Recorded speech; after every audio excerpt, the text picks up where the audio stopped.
Hey guys, welcome back to ArtosisCasts and the CNSL Season 7. Right now, we are about to finish up the round of 8. We're in match number 4, starting off on Blitz Y between Bishop and Miso. Now, I know what you're thinking. Looking into this, Bishop has been dominant. His Wraith play looks unstoppable. That being said, Miso is one of the best aggressive Zergs, and he might actually be the most experienced player in this season of CNSL. Like, Miso's been in, I want to say 6 or 7 ASLs, right? Like, he's been in like a lot, right? So far more than Bishop in that regard. He knows Bishop's style, and we're gonna see if maybe there is an answer to those Wraiths, or even is Bishop going to be doing those Wraiths all the time? Hard to say, but gonna be exciting to see. Let's jump into it. Oh my god, and I did it again. It looks like the scoreboard was not changed. Sorry about that. I'm going to go ahead and change it right now. Bishop 0-0 Miso. Okay, sorry about that, guys. And here we go. In the top right, we have Bishop. And in the bottom right, we have Miso. Okay, this, like, what I am waiting for here is to see, is he going to go for, like, a quick Wraith build?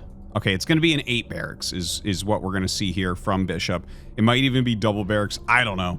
But yeah, definitely going to throw that 8 barracks down in a very forward position.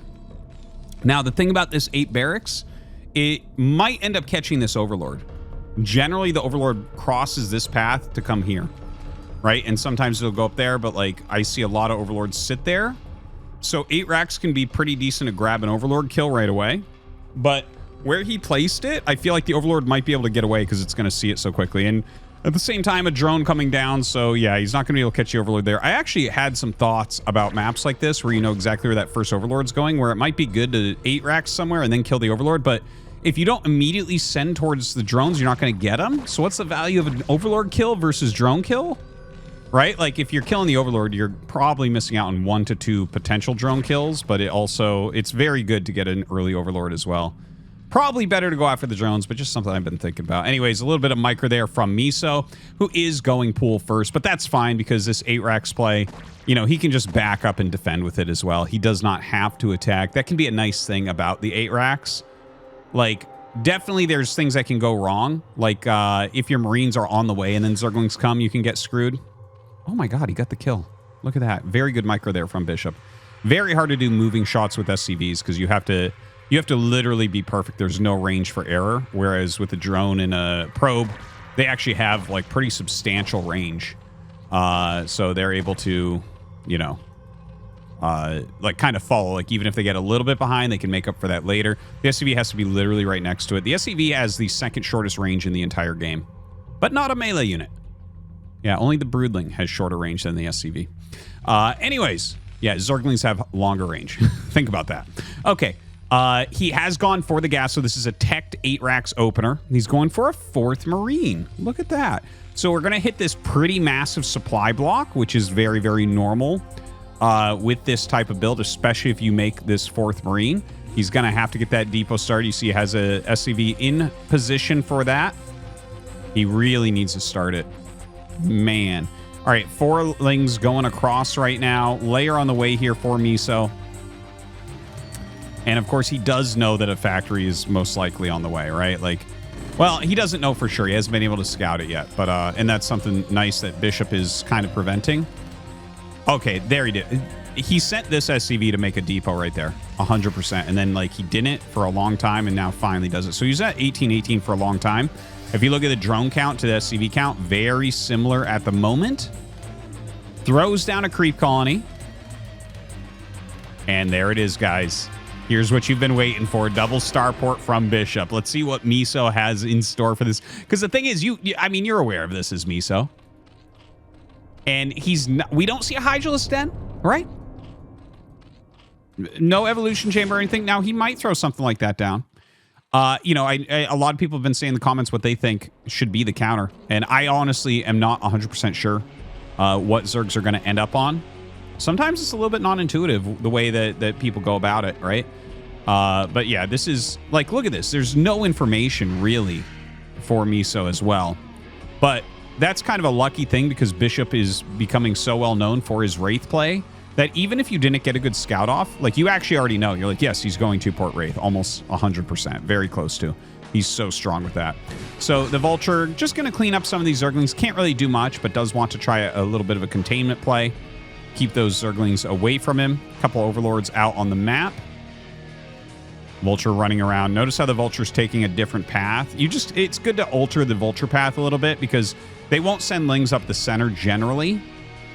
It's a mind game, right? Like if you are going Lings, you're going to want to send them in a different direction. So if you send the Vulture in a different direction, sometimes you'll catch them. It's probably more likely to catch them going this way than if you sent it down the center, right? Because you'd have to be playing a really bad player for them to send it exactly where your Vulture is. Okay, so gets a couple drones. Very worthwhile there, I'd say. But look at the worker count. 18 drones, 16 SCVs. So the economy absolutely better right now. Now look at all the upgrades that Miso is going for, by the way. He has Burrow almost done. He insta-started, after some Scourge and Muta, he started, +1 air attack as well as Overlord speed. So it looks like Miso thinks that you actually can go Spire against this. Now, 2 Overlords died immediately there, but we barely have a supply block here for Miso. So it seems like he did overbuild his Overlords, probably just, as a precaution against what he's playing against here. Now, the Marines come up to help. He's going to kill off all the Scourge, man. Really well done. Gets 4 Scourge completely for free, but it did push the Wraiths back, right? So we have less harassment occurring right now. Hiding Overlords in the bottom left. This is such a faraway position. It's kind of smart because the Wraiths don't want to go that far out of position, or a counterattack with the Mutas could do very well. The Wraiths kind of have to when you think about it, right? The Wraiths have to stay in this general area going down, right? Because they need to make sure that the Mutas are not going to hit his main base, because they would be able to kill SCVs very, very quickly. So 5 Mutas so far. 5 Mutas. I may as well call them Mutas, the new age mechanical Mutas. But 5 right now, 2 more on the way, as well as Cloak. The Mutalisks just being produced consistently here. We have Overlord speed done. We still have +1 on the way. Engineering Bay going up for Bishop. And it seems like he's waiting for Cloak to move out again. You do need that Cloak to be careful. Now, he's moving out a little bit with the Marines, and he's actually standing on top of a burrowed Zergling, right? So the burrowed Zerglings are actually very, very well placed, giving him lots of scouting intel. Now, I've seen this before. It's actually been a while since I've seen this, probably a year or something, but like just bringing the Marines for that little bit of extra damage and tanking definitely can be useful, and you can see some really good micro going on right now. But Miso has a lot of Mutas, dude. See? Look at that. He's actually, with very similar numbers, taking down the Wraiths and the Marines here. The upgrade not even done yet, and now those extra Marines will die. Dude, Miso holds that very, very well. There's no way that you can think that Bishop's ahead right now, right? Bishop lost 3-4 Wraiths there.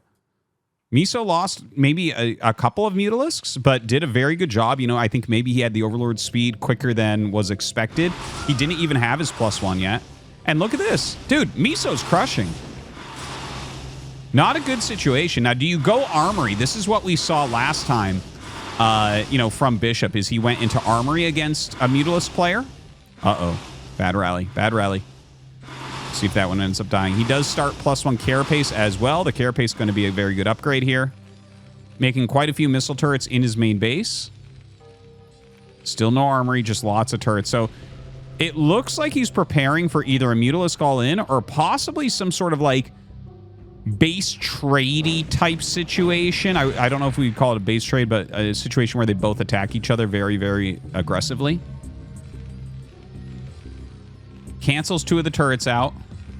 So I think he's realizing, okay, that's not what's going on. Third base for Miso going up. You know what's funny? Okay, so I love Bishop. He's actually a really nice guy. I've met him a couple times in real life, and he's been very friendly to me. being a newbie or Terran. And like, I love his play style. It's really fun. You know, definitely you can tell when you're casting a Bishop game. But I just found myself thinking, because I know that there's so many Bishop fans right now. Like, he's one of the most beloved players that I cast out of the pro scene, right? And so I know that there's so many Bishop fans, and I was actually just caught myself thinking like, haha, Bishop fans, how you like that? I bet you came into this game thinking, well, he's gonna crush Miso. But looking at this game, like, dude, Miso is crushing right now. Now, the game is not over. The game is not over. He is getting up into Valkyries. So the Valks actually have like a lot of potential to turn this game around still. And he's got his amount of Wraiths that he wants. You want 11 Wraiths. And notice how he stopped production. He is scouting with one here. So I don't think he's going to... Well, actually, he does start another one, but his armory just finished. So I think he should probably cancel that out. But you do want 11 because then they group with this SCV and they stay stacked like that, right? Just like the Mutilus trick. But anyways, he's going to have a little bit of potential to still win this game with the Valkyries, right? So I think what happens is he pops this one out, the add-on finishes, starts 2 Valks, and he goes. Now, that being said, +1 armor is almost done, so the Valks aren't going to be as strong. He's got +1 attack as well. There's a ton of Mutilisks out, right? Here's a good 10 Mutas flying around. And look at this. He's got 11 more here. So we got 21 Mutas at the moment. It's just huge. And he's taking that 3rd base. So his production is even going to be higher. So you can see some very good micro there. Has to repair. Double Valkyrie on the way. So I think that Bishop basically has 1 timing here, right? As they say in Korea, Ihan timing. He's going to have those 2 Valks, and he's going to have to get something done with that. Maybe there's a world where he can go 4 Valks, because 2 is not actually that good. Like, just speaking as a Terran player who's used Valkyries against Mutas a lot, like 2 is good, right? It does add good damage, but 4 is where you shred, right? Like if you have 4, the Mutas really start to get owned. Whereas like right here, I don't think that 11 Wraith, 2 Valkyries beats, you know, let's call it now 25-ish Mutas with 1/1. And in fact, he does finish that +1 carapace and starts the +2. So I think the 4 Valkyrie is exactly correct. It looks like Bishop is thinking about taking a base. He has to build a turret because we have a burrowed Zergling here. I'd love to see this thing pop up and attack that. But yeah, this is all going to come to a head really quickly now. We have the 4 Valks here. Woo! Just barely dodges that out. Okay, there are the Mutas. The Valks actually grouped as well. You can group them with the same SCV. Oh, what is going on here? Okay, so that was kind of weird how only 1 went, but he might do something where he's holding the Valkyries back and brings them in as the battle starts. Because here's the thing. The way that you actually lose a lot of times Valkyries against Mutas is they'll aggro onto something like an Overlord that's floating there because you can't move them during their attack animation. Okay, so that's the big thing. The attack animation takes a long time and you can't move them. That's why we have a certain type of patrol micro for them.